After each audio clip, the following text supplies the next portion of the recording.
Salut, je vous souhaite la bienvenue sur ma chaîne. Alors aujourd'hui, comme vous le constatez, je ne suis pas seule, je suis avec deux magnifiques mademoiselles. Déjà à ma droite, ma soeur qui s'appelle... Dis ton nom, Ange. Ange. Je dis ton nom, Ange. Elle s'appelle Ange et là, je crois que je ne la présente plus trop, vous la connaissez déjà, Sandra de Mon Afro Libre. Yeah. Exactement. Et aujourd'hui alors, qu'est-ce qu'on va faire ensemble? Alors, je vais poser 5 questions intéressantes sur la santé, sur le corps humain à ces magnifiques demoiselles et elles vont répondre par vrai ou faux et donner aussi une explication. Je crois que c'est vraiment là le petit hic. Oui. Donner vraiment une explication pourquoi la réponse est valide ou bien pourquoi la réponse n'est pas juste. Exactement. Donc, on se lance tout de suite comme toujours après le générique dans le vif du sujet. Vous êtes prêtes? Yes. Vous êtes prêtes? Let's go.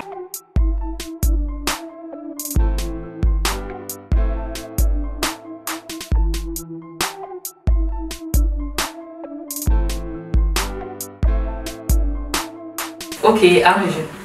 Si je gagne, tu me donnes quoi? Je brasse pour toi la prochaine fois que tu viens chez nous. Tu prépares, donc tu fais tout. Maman fait les condiments. Tu vas briser et tu me sers. Voilà. Et si toi tu gagnes, je t'achète le burger. On peut manger le burger à quoi? Tu as dit quoi? Frankies. Frankies. Frankies. Je suis témoin. Frankies.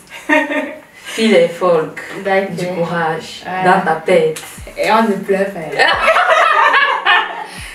Marché conclu. Marché conclu. Let's go. Première question. Première question. Chaque tumeur est un cancer. Vrai ou faux? Faux. Et pourquoi? Faux. C'était rapide, mais tu l'as expliqué. Faux parce que c'est pour le cancer. Ah, j'ai dit pour toi, moi il a fini. Ça ne compte pas comme explication. Elle connaît quoi? Ah, je dis pour toi. Parce que ça doit encore auslösen. Auslösen, ça veut dire quoi? On va Dis l'aider. toute la phrase. Ça doit encore se auslösen avec un autre facteur. Avant que ça devienne le cancer. Avec notre. Un autre... C'est pas comment expliquer. Dis en allemand. Un autre quoi? Es braucht einen anderen Faktor, damit es sich auslöst. Welche? Ja, der Krebs. Welche Man kann einen Faktor denn? Tumor haben. Es ist unterschiedlich. Moi j'ai dit que. C'est pas traduit. Moi j'ai dit que c'est faux parce que. Cancer c'est cancer. Tumeur c'est Yeah. tumeur. C'est Tumeur. La tumeur est maligne. La tumeur. La tumeur est maligne. On m'avait dit qu'elle est tumeur maligne. Non. En tout Ne- cas, les fibroadénomes, non, par exemple. Non, tu entres là dans les détails. Oui. Non, restons en Bref. superficie. Bref, j'ai dit ma part. Ok, et toi tu as dit ta part. Oui. Ok, la bonne réponse c'est chaque tumeur n'est pas un cancer. C'est Voilà. faux. Vous aviez Raison. Vous avez raison vous deux. Genau. Déjà c'est ça. Alors. Mais l'explication de Ange était un peu plus juste que la tienne. Alors, ces deux mots qui sont très souvent utilisés comme synonymes, c'est-à-dire tumeur et cancer, n'ont pas du tout la même signification. Ça, ah non. Qu'est-ce que c'est une tumeur exactement? Une tumeur n'est rien d'autre qu'une augmentation du volume d'une partie du corps due à une croissance anormale des tissus de ce corps. En soi, on distingue deux types de tumeurs. Il y a les tumeurs bénignes et il y a les tumeurs malignes. Et c'est dans le cas de tumeurs malignes qu'on parle de cancer.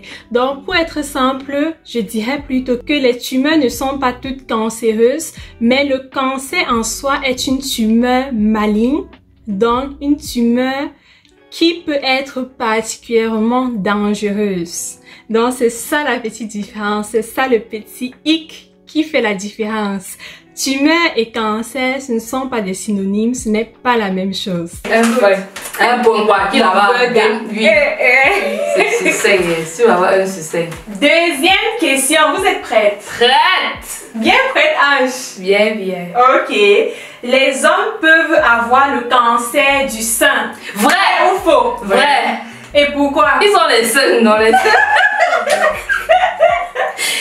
Moi, ma réponse c'est parce qu'ils ont aussi les seuls. Et les seuls, même si sont pas assez gros comme les nôtres, mais ils sont constitués comme les nôtres. Donc, comme les nôtres, comme ceux des femmes. Oui, mais petits. Okay. Et entre les ligaments que nos seins ont là, qui sont reliés là, ils ont aussi ça. Mais c'est pas seulement gros, pour eux est petit. Et pour moi, dépasse aussi pour Ange. Donc, je t'ai répondu, c'est quoi ton explication? Non, j'ai dit que tu as dit faux, vrai? Non, j'ai dit que c'est faux. Ok, pourquoi c'est faux? Parce que les hommes sont différents, ils n'ont pas les intimes comme nous. Tout marche différent dans leur corps. Et c'est pour ça que je crois que ils ne peuvent pas avoir les cancers des seins. Bon, vous êtes prêts pour la bonne réponse? Yes! Donc tu es déjà sûr que c'est ça? Attends, tu es sûr que tu as trouvé? C'est Ange. La bonne réponse, c'est celle de Sandra. Ça va aller. Oui, donnez un mouchoir. Sandra a raison. Voilà. Les hommes peuvent bel et bien aussi avoir le cancer du sang. Pourquoi? Les hommes ont aussi des glandes mammaires comme nous les femmes. Juste que chez les hommes, ces glandes mammaires sont peu développées. En France, par exemple, 1% des cas de cancer de sang concernent les hommes. Oui, 1%. Ce chiffre peut sembler minime pour certaines personnes, mais c'est quelque chose, c'est quand même 1%. Et je me dis, ce n'est vraiment pas à négliger cette affaire, ce n'est pas à négliger. Et très souvent, le premier symptôme du cancer du sang, c'est quoi? C'est une grosseur indolore et dure au niveau de la poitrine. C'est pour cela que c'est vraiment super important pour toute femme, mais aussi pour les hommes quelque part, de faire l'autopalpation régulièrement, une fois par mois, afin que cette grosseur si présente peut être détectée à temps et que le traitement peut commencer à temps s'il s'agit bien effectivement d'un cas de cancer de sang. Donc vraiment, l'autopalpation n'est pas à négliger, bien pour les femmes, mais aussi pour les hommes, surtout quand ces hommes savent que dans leur famille, il y a déjà eu des cas de cancer de sang auparavant. C'est vraiment super important à ne pas négliger. Je sais ça parce que le père de Beyoncé a le cancer du sein. Sur Instagram, oui, le père de Beyoncé. Oh wow, donc ça sert quand même à quelque chose de suivre les Voilà. You know. Ok, donc c'est totalement vrai. Ça fait 1-1 non? 1-1. Genau, now c'est 2. Troisième question. La troisième question n'est pas une question où vous devez répondre avec vrai ou faux, mais vous devez donner un chiffre. Ok. Voilà. Dans la culotte, pour ne pas utiliser les mots peut-être que YouTube n'aime pas. Disons, je vais dire dans la partie intime d'une femme. Combien de trous y a-t-il dans la partie intime d'une femme? Combien de trous dans la partie intime d'un homme? Qui commence? Moi. Ok. 3. Chez la femme, 3. Chez l'homme, 2. Ange. Même réponse. Pourquoi? C'était dites. Pourquoi en fait? Alors, là-haut, la grosse commission passe. Là où on urine, ça c'est chez l'homme et chez la femme. Et chez la femme, là où elle accouche. Oui. Ok. Là où la femme sort. Tu es d'accord, Ange? Oui. Je devais même d'abord citer ça avant. Elle dit seulement, je suis d'accord, je suis d'accord. Ok. Vous avez raison. Donc ça fait 2 points. C'est vrai, l'homme a 2 trous dans sa partie intime et la femme en a 3. Vous vous demandez sûrement que cette histoire-là, tu n'as pas trouvé une meilleure question que celle-ci. Mais croyez-moi, dans le passé, j'ai rencontré des personnes qui croyaient vraiment que la femme avait juste 2 trous dans sa partie intime, c'est-à-dire un trou par lequel la défécation a lieu et un deuxième trou par lequel le bébé sort s'il arrivait que cette femme accouche. Et par ce même trou, les urines sortent quand elle veut uriner. Vraiment, j'étais choquée. J'étais vraiment choquée, scandalisée. Je n'arrivais pas à le croire. C'est pour cela que j'ai décidé d'inclure cette question dans mon pool de questions.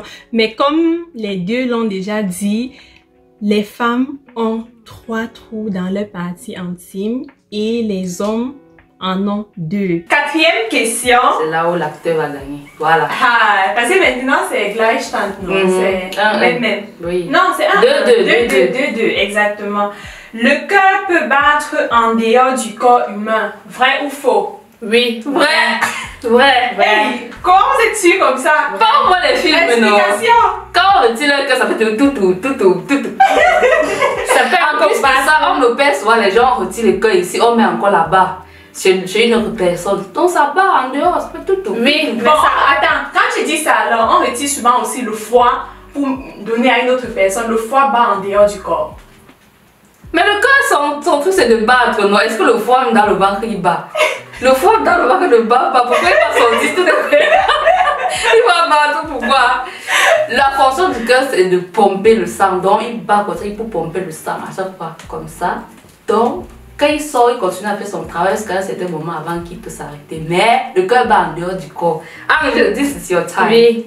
Ça Elle ne bat... dit plus mes choses. Hein. Non, prochainement, c'est Ange qui répond. Voilà. Ça bat à dehors du corps, mais pas pour longtemps, mais ça bat quand même. Et pourquoi Ange? Sandra a un peu donné son explication. Toi, donne l'explication. Oui, aussi la même chose. Ça fonctionne de battre. Ça bat parce que c'est habitué de battre tout le temps. Et ça bat aussi en dehors du corps. Ok, bon, c'est vrai que vos explications sont... On s'en fiche, on a répondu. Ouais. Mais vous avez raison, le cœur peut bien effectivement battre en dehors du corps humain. Comment est-ce que ce phénomène s'explique? Il faut déjà savoir que le cœur n'a pas besoin d'un stimulus nerveux pour se contracter.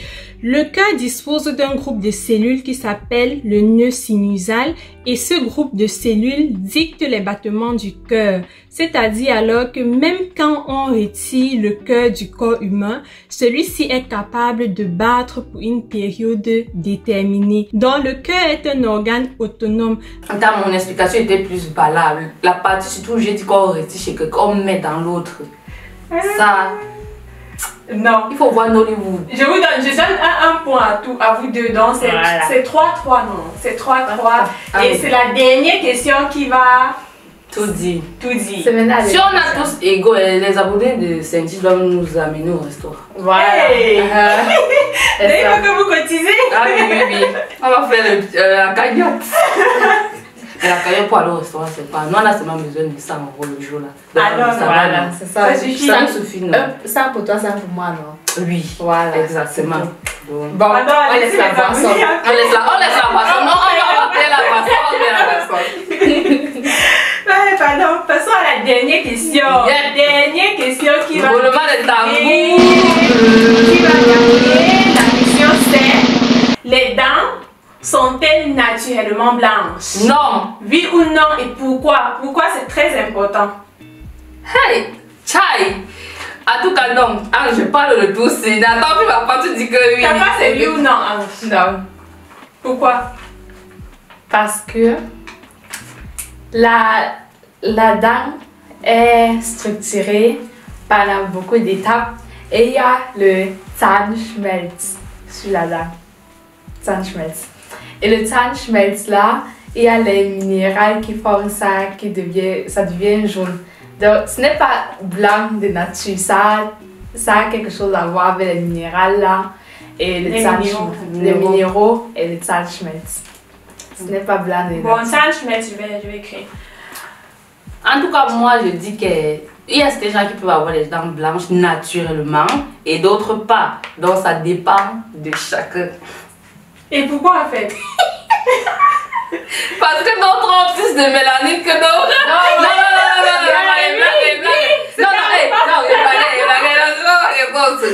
parce que... Attends, la dent est reliée à quoi, Ange? Il y a les nerfs, non?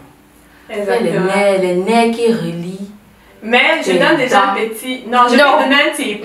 Non, pas de type, ok. Qui relient tes dents. Les nerfs là, non, ce sont les nerfs qui définissent la couleur de tes dents. Oh, tu as un peu gâté. Voilà, tu as raison. Non.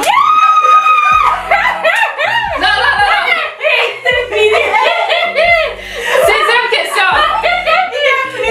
C'est une question. Burger King. Ah, tu as gâté. Regarde, si on reste à Ezeco, on devait avoir 200 €. Maintenant, tu as gâté. Voilà. Alors, cette phrase est bel et bien vraie. Les dents ne sont pas naturellement blanches. Disons, pour la majorité des personnes sur Terre. Pourquoi en fait? Il faut déjà savoir que les dents sont recouvertes d'une substance qui s'appelle l'émail. Et l'émail en soi n'est pas blanc. L'émail a plutôt une couleur, je dirais, transparent, nuageux, avec une petite pointe de bleu. Et sous l'émail se trouve une deuxième substance qui se nomme la dentine. Et la dentine a une couleur jaune. Vous comprenez alors, lorsqu'on vieillit, le temps passe, on prend en âge, l'émail s'use et expose par ceci la dentine qui a une couleur jaune. Donc, plus on prend en âge, plus les dents deviennent jaunes, peu importe notre hygiène buccale. Mais je ne suis pas ici en train de dire qu'il ne faut plus se brosser les dents. Ah non, pas du tout. L'hygiène buccale est super importante. Donc, Ange a gagné avec combien de points? 3 points. 3 points et Sandra a 2 points. 200 €, Ange. 200 €. Alors, nous sommes arrivés à la fin de cette vidéo. J'espère que cette vidéo vous a plu. Et j'espère aussi que vous deux vous êtes bien amusés. Ah oui, oui. Malgré tout, j'attends pour mes 200 €. Ok. On attaque toujours nos 200 €. Hey, tu as gagné, ça va. Elle a gagné. Il faut choisir un côté. Donc, j'attends mes 200 €. J'espère vraiment que la vidéo vous a plu et que vous aussi à la maison vous avez pu apprendre quelque chose de nouveau. En tout cas, moi ça m'a vraiment bien aimé. Ça m'a vraiment bien plu, voilà. Et dites-moi en commentaire si ce type de vidéo vous plaît. Si oui, genre, je ferai une deuxième partie peut-être avec ces personnes-ci autour de moi, ou bien avec 2 autres personnes, ou bien 3 autres personnes. Moi en tout cas j'apprécie beaucoup ce concept. Si il y a l'argent, nous sommes là. On est là. Si il y a l'argent, on est là. Et arrêtez ça. Il faut organiser le jeu concours. Ah, bah. Si il y a l'argent, nous sommes là. Non, on blague. Mais on blague pas. On blague pas trop. On blague, mais pas trop. Bon, ça suffit, ça suffit, ça suffit. Donc, si le concept vous plaît, n'hésitez pas à me faire signe en commentaire. Je serai ravie de le faire de nouveau. Entre-temps, portez-vous bien et prenez soin de vous. On se voit une autre fois pour un nouveau sujet de vidéo. Bye! Bye bye, bisous. Mouah.